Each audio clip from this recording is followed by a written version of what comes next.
يا صباح الخير، صباح النور، صباح الهنا، صباح السعادة. أنا شيماء، دي قناتي. أهلا وسهلا بكل جديد شرفني في القناة. قبل ما نبدأ الفيديو أحب أقول لكل لسه ما اشتركش في القناة يا ريت يشترك في القناة ويفعل زر الجرس ويحط لنا لايك ويسيب لنا تعليق حلو كده زيكم. اللهم صل وسلم وبارك على سيدنا محمد وعلى أهله وأصحابه أجمعين. بصي بقى يا ستي، النهارده هنعمل ان شاء الله فطار صحي، وهنعمل كمان غدا صحي حلو جدا جدا بطريقه حلوه، ووصفه ان شاء الله باذن الله هتعجبكم. اول حاجه هنا بقى يا ستي، جبت برنجانيه قشرتها وقطعتها شرايح، وجبت طبعا قطعه جبنه قريش، ومعاها كده حوالي خيارتين قطعتهم برضو شرايح. وقلت كمان اعمل هنا ايه، كوبايه شاي. حطيت كده شاي ومعاها عودين قرنفل وحطيتهم على النار. طيب هتعملي البرنجان ازاي؟ برنجان مقلي بقى وصحي وكده ازاي يعني؟ لا، احنا هنعمله برنجان صحي هنشويه في الفرن. او ممكن تعمليه على الطاسه بنقطه زيت، يعني بمعلقه زيت واحده بس على الطاسه كده يتقلى معاكي ويبقى زي الفل. انا هدخله الفرن. ولو كمان عندك قلايه كهربائيه ممكن تعملي فيها يعني معلقه زيت واحده، هتقلي البرنجان وهيبقى زي الفل معاكي. طيب بعد ما قطعنا البرنجان ودخلناه على الفرن، حطيت عليه رشة زيت خفيفة خالص، زيت زيتون، ودخلته الفرن. جيت هنا بقى ايه، ولعت عود بخور كده عشان خاطر نبخر كده الشقة كده، ويعني نخلي الريحة حلوة. وقلت كمان اجهز الحاجة بتاعة الغدا. فطلعت قطعة فراخ، ماشي، صدر فرخة كده بانيه على بعضه، ونقعته طبعا في دقيق وليمون وملح وسكر، وسبته مع بعض مع نفسه كده ايه يفك، وفي نفس الوقت ايه اغسله يعني. طيب جيت هنا بقى، حطيت زي ما انت شايفه كده فص ثوم مهروس، معاهم شويه هريسه شطه، معاهم كمون، معاهم كزبره، معاهم جنزبيل، معاهم شويه ملح. وقلبت ده كله كويس مع بعضه، وعصرت عليهم ليمونه. ودي التحديقه بتاعه البرنجان. قطعت طبعا الخيار. وهنا البرنجان زي ما انتم شايفين مشوي بقى في الفرن، مفيش عليه اي دهون. انا حطيت بس زي ما قلت لك معلقه زيت زيتون واحده، وزي الفل خفيف جدا وحمصان كده. انا كنت مولعه الفرن على نار عاليه، خد وش من هنا ووش من هنا، وطلعته زي ما انت شايفه زي الفل. حطيت بقى عليه التتبيله بتاعته ديت، وهناكله بالخيار وهناكله بالجبنه القريش، وده فطرنا والحمد لله. اللي عاملين نظام اللي هو الكيتو دايت هيعجبهم اول الوصفه دي يعني، لانها ما فيهاش اي نشويات خالص خالص خالص. الجبنه القريش صحيه جدا، وطبعا الخيار صحي، وفي نفس الوقت طبعا البرنجان اللي معانا صحي جدا، معلهوش زيت خالص. خلاص زي الفل كده زي الفل. طبق برنجان والله العظيم يفتح النفس، حلو تاكليه كده لوحده اصلا يشبعك ويفتح نفسك كده على الاكل، معاه حته الجبنه ومعاه الخياره. وكان الحمد لله، ربنا يحفظها نعمه كده، ويا رب ديمها نعمه واحفظها من الزوال يا رب. هنا كده عملت الشاي، صبيت كوبايه شاي كمان مع الفطار الحلو المتين ده، وهنشرب الشاي مع بعض وناكل البرنجان والخيار والجبنه. تمام. الشاي لو مش عايزه تحطي عليه سكر، حط عليه سكر دايت. تمام، انا حاطه عليه معلقه سكر دايت. خلاص هنا زي الفل. حطي لي لايك بقى واشتركي في القناه، ماشي، اوعي تنسي حطي اللايك. جينا بقى هنا، انا كنت عندي توم بتاع السنه اللي فاتت، وانتوا عارفين كل سنه وانتم طيبين، يعني خلاص التوم الجديد طلع. فطبعا التوم الجديد لما بيطلع، التوم القديم يا يزرع ويفضى، تمام، يكش كده على نفسه ويفضى خلاص، او يزرع بقى ويبوظ ويترمى. فانا قلت استغل بقى، طبعا حرام يعني الحاجه غاليه جدا والاسعار غاليه جدا، فقلت حرام ان هو انا اسيبه يفضى يعني ليه ويترمى. قعدت كده مع نفسي قشرته كل الكميه اللي عندي اللي كانت باقيه عندي، وجبتها في الكبه كده، ضربتها مع شويه زيت زيتون وشويه ملح. هضرب بقى كل الكميه اللي عندي دي واعبيها في علب كده واعينها في الفريزر بالزيت. ممكن بقى تحط عليه زيت اللي هو زيت ذره، او زيت اللي هو دوار الشمس، براحتك يعني. وهضرب بقى الثوم مع الملح مع الزيت، وهعبيه في البرطمانات. هرسته كويس جدا ما شاء الله، شكله حلو فاتح حلو جدا. انا هعبيه بقى في العلب دي. انا حتى كنت عامله شويه قبل كده، إيه، كنت قعدتهم في الفريزر يعني. يبقى يعني من التفريزات يعني. انا عموما بصراحه يعني ما بحبش التوم المهروس، بحب التومه تبقى صحيحه كده وادوقها ساعه الاكل، بحس ان ريحتها بتبقى اقوى وريحتها بتفضل فيها. وده بحس ان هو ايه، بيبقى جامد كده لما اجي اطلع منه من الفريزر، بحس ان هو جامد، فبضطر اسيبه بره شويه فبيصفر. فانا مش من هواة قوي ان انا اخزن توم يعني. ف بس عشان ده هيبوظ وخساره ان هو يبوظ، قلت لا انا هعمله كده واحاول ان انا اغرقه بالزيت، يبقى فيه كميه زيت كتيره مناسبه يعني، على اساس ان هو لما يتحط في الفريزر ما يمسكش قوي. الزيت هيمنع حته اللي هو يمسك قوي ويبقى مجمد ده. ممكن تعمليه في اكياس، تفرديه كده في اكياس وتقطمي من الاكياس كده، او ممكن تحطيه في البتاع اللي هم مكعبات التلج.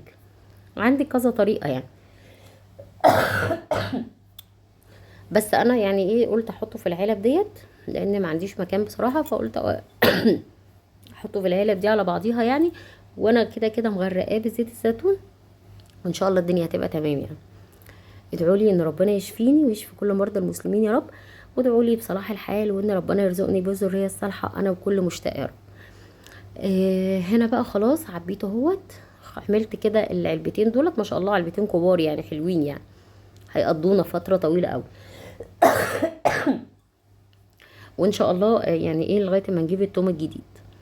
جبت بقى هنا كان فاضل شويه برضو جبتهم، وكان عندي الفلفل ده كنت انا يعني هرساه قبل كده، فلفل احمر حراق على عادي، فكبيته عليه وحطيت طبعا شويه ملح، وهحط عليهم شويه كمون، شويه كزبره، شويه بابريكا، واضرب كل ده مع بعضه وتبقى خلطه موجوده عندي. لو عايزه حد بقى برنجان، عايزه فلفله، عايزه تحديقه مثلا لسمك لحاجه، تبقى موجوده يعني جاهزه على طول، متبهره وفي نفس الوقت محطوط عليها الثوم والفلفله والحاجات دي.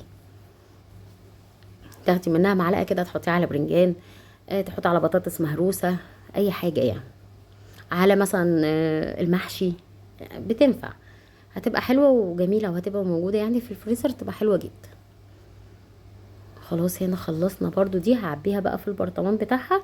وده كان برطمان نسكافيه فاضي عندي غسلته وعبيت فيه. هعبيها بقى فيه وعينها كمان اخرى في الفريزر مع التوم التاني، ويبقى كده عندنا توم وعندنا الهريسه دي بالتوم حلوه جدا جدا جدا. احط عليها برضو شويه زيت وادخلها بقى الفريزر. الحاجات دي بتسهل قوي لو انتي بتشتغلي او كده، او حتى لو ست بيت بتسهل عليكي في الوقت وكده. تعالوا بقى نعمل الغدا. خلاص كنا فطرنا والحمد لله، تعالوا بقى نعمل الغدا. انا هنا جبت صدر الفرخه زي ما انتم شايفين كده، قسمته على 2. هو ما شاء الله صدر كويس جدا يعني، حجمه حلو كده، تختوخه. في قسمته على 2، عملته شريحتين كده على اساس ان انا مش عايزه الشريحه تبقى رفيعه، فحطيته عملته على 2. وبعد كده هتبله بقى ببقيه الهريسه اللي عندي ديت بالثوم بالخلطه دي.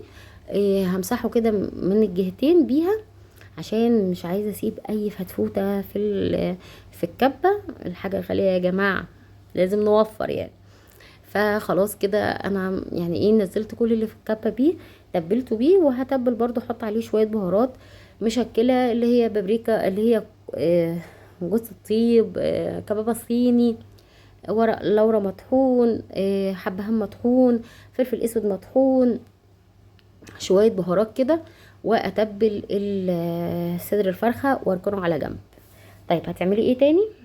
صدر الفرخه ده هنعمله بطريقه حلوه جدا، وزي ما قلت لكم صحيه قوي، تنفع اللي عاملين كيتو دايت او عاملين صيام متقاطع يعني، اللي هم مش بياكلوا عيش ولا نشويات. جبت هنا بيضه، انا كنت بصراحه هعمل بيضتين بس قلت يعني هو قطعتين بس بانيه، فهعمل بيضه واحده واحط عليها معلقه لبن كده، تزود لي الكميه يعني. البيض غالي، فايه نحط بيضه واحده كفايه عشان ما يفوتش مني كده يعني ويترمى حرام يعني. فحطيت هنا بيضة وبهرت برضو، حطيت شوية كمون، شوية كزبرة وشوية جنزبيل، وحطيت معلقة صغيرة خالص خل. وبعد كده حطيت عليها معلقتين او 3 لبن، وهقلب كل ده مع بعض. حطي لي اللايك، اشتركي في القناة يا عسل، اوعي تنسي اللايك. هنا بقى خلاص كنت حطيت اللبن وقلبته معاه يعني، ومع البيض. وهنا بقى كان عندي جبنه قصايص اللي هي الرومي ديت القصايص. جبت المبشره وهبشرها كده بالمبشره كل الكميه اللي عندي، عشان انا عايزه الجبنه ديت اتبل فيها الفراخ، يعني هعملها زي ايه، كانها البقسماط للفراخ. تمام، حلوة قوي الفراخ بالطريقة دي، حلوة جدا، طعمها غني كده وحلو، وشكلها اصلا كمان يفتح النفس. حلوة قوي قوي قوي وصحية جدا يعني. الجبنة مفيش منها مشكلة، لو عندك جبنة برمجان اعملي بيها، لو عندك جبنة موتزاريلا تمام. انا كان عندي الجبنة ديت، وبصراحة يعني ايه، قلت ابشرها يعني احطها عليها ومش هتقول لا يعني. هنا خلاص بقى بشرت كل الكمية اللي عندي. هي بشراها سهل يعني، بس عشان الجبنة كانت في الأواخر بقى كنا كلنا منها، ودي الأواخر، فاللي باقي اللي هي الرفيعة خالص. هنا خلاص بشرتها، هاجي بقى اجيب الفراخ زي ما انت شايفه كده، هاخد شريحه الفراخ احطها في البيض واللبن، وبعد ما احطها في البيض واللبن هنزلها على الجبنه. طبعا ايه، الجبنه هتلزق فيها كده، وبعد كده ناخدها بقى نحطها في الفرن، ونرش عليها بس معلقه زيت زيتون، معلقه واحده بس زيت زيتون. لو مش عايزه تحطي زيت زيتون وعايزه تحطي مثلا قطعه زبده تمام يعني، مش هتقول لا. بس انا هرش عليها بس قطعه واحده زيت زيتون وادخلها الفرن. الجبنه بقى طبعا تسيح، والفراخ كمان تستوى، وتاكلي فراخ طعمها جبار وريحتها حلوه جدا، متبله ومستويه وصحيه، ما عليهاش طبعا دهون لا زيوت ولا اي حاجه، ولا مقليه ولا اي حاجه. لو عندك طبعا قلايه كهرباء، القلايه الهوائيه دي اللي هي بالكهرباء، حطيها فيها على درجة حرارة 200، يعني 10 دقايق او 15 دقيقة، هتطلع زي الفل معاكي. هنا خلاص الفراخ بتاعتنا طلعت من الفرن، شايفين شكلها جبار، شكلها حلو قوي. وكمان عملت جنبها بس طبق طحينة بشوية زيت زيتون كده بصوت، وكان الاكل النهاردة صحي وبسيط وطعمه كان حلو جدا جدا جدا جدا. جربي الوصفات ديت، هتعجبك قوي، وخفيفه جدا وحلوه قوي قوي قوي، طعمها بصراحه كان جبار. اقول لكم بقى في رعايه الله وحفظه، ونتقابل ان شاء الله في وصفه جديده وفي فيديو جديد، ومطبخكم مطبخ شوشو. مع السلامه، باي باي.